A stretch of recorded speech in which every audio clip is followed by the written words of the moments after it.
जय श्री राधे कृष्णा। ओम कुकरेजा चैनल पर आपका हार्दिक स्वागत है। हरि अनंत हरि कथा अनंता में आज सुनिए कैसे एक छोटी सी गलती के कारण यमराज को पृथ्वी पर लेना पड़ा जन्म। हम मनुष्य से ही नहीं बल्कि देवी देवताओं से भी अनजाने में गलती हो जाती है, जिसकी सजा भी उन्हें मिलती है। ऐसी ही एक लगती यमराज से भी हुई, जिनकी सजा उन्हें ये मिली कि उन्हें पृथ्वी पर जन्म लेना पड़ा। कहते हैं जब जब धर्म की हानि होती है और अधर्म बढ़ता है, तब पृथ्वी पर समय समय पर देवी देवताओं ने मनुष्य के रूप में जन्म लिया। ईश्वर अपने साकार रूप में पृथ्वी पर प्रकट होते हैं। अगर बात करें भगवान विष्णु के अवतारों की, तो अब तक उन्होंने 23 अवतार लिए हैं, जिनमें मत्स्य अवतार, कूर्म अवतार, वराह अवतार, नृसिंह अवतार, वामन अवतार, परशुराम अवतार, राम अवतार, कृष्ण अवतार और बुद्ध के रूप में भगवान विष्णु ने अवतार लिया है।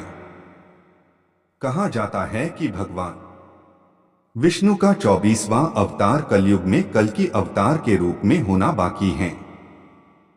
लेकिन क्या आपको पता है कि मृत्यु का लेखा जोखा रखने वाले यमराज ने भी पृथ्वी पर अवतार लिया था? यदि नहीं तो आज हम आपको बताएंगे कि मृत्यु के देवता कहे जाने वाले यमराज को आखिर क्यों, कब और किसके रूप में अवतार लेना पड़ा था। मृत्यु के पश्चात यमराज हम मनुष्यों को हमारे कर्मों के अनुसार हमारे मृत्यु उपरांत जगह यानी कि स्वर्ग या नर्क प्रदान करते हैं। लेकिन एक बार कुछ ऐसा हुआ था कि मृत्यु के देव यम को खुद धरती पर अवतार लेना पड़ा था। आइए जानते हैं कि खुद यमराज को अपनी किस गलती की सजा पाने के लिए पृथ्वी पर मनुष्य रूप में जन्म लेना पड़ा था। श्राप के कारण पृथ्वी पर हुआ जन्म। मान्यता है कि यमदूत किसी भी मनुष्य की मृत्यु के बाद मनुष्यों को उनके कर्मों के अनुसार फल देने के लिए मृत्यु के देवता यमराज के पास ले जाते हैं। लेकिन क्या आपने कभी यह सोचा है कि स्वयं दंडाधिकारी यमराज को भी किसी गलती का फल भोगने के लिए धरती पर आना पड़ा हो? आश्चर्य किंतु सत्य। एक बार एक ऋषि के श्राप के कारण स्वयं यमराज को अपनी गलती का दंड भुगतने हेतु पृथ्वी लोक में मनुष्य का शरीर धारण कर जन्म लेना पड़ा था। यमराज के अवतार की कथा कहते हैं कि महाभारत काल में मांडव नाम के एक ऋषि को एक राजा ने भूल से चोरी की सजा में फांसी पर लटकाने की सजा सुना दी थी। सजा सुनने के बाद राजा के सैनिकों ने उन्हें सूली पर लटका दिया।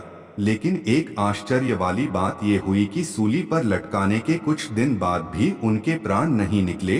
राजा एहसास हुआ कि शायद उन्होंने गलत निर्णय लिया है।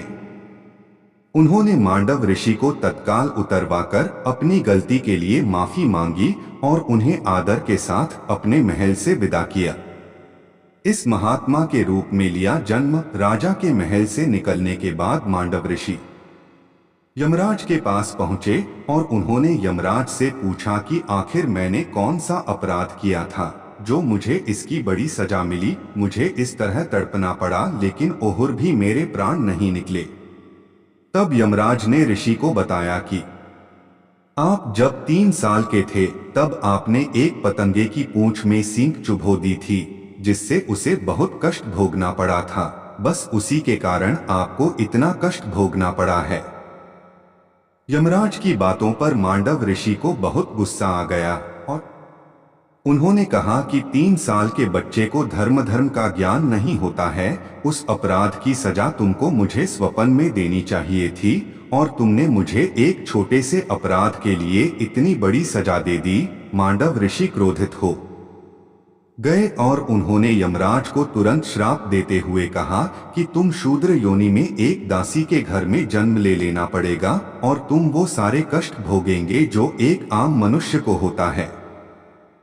इसके बाद ऋषि के श्राप के कारण यमराज को महाभारत काल में विदुर के रूप में जन्म मिला था।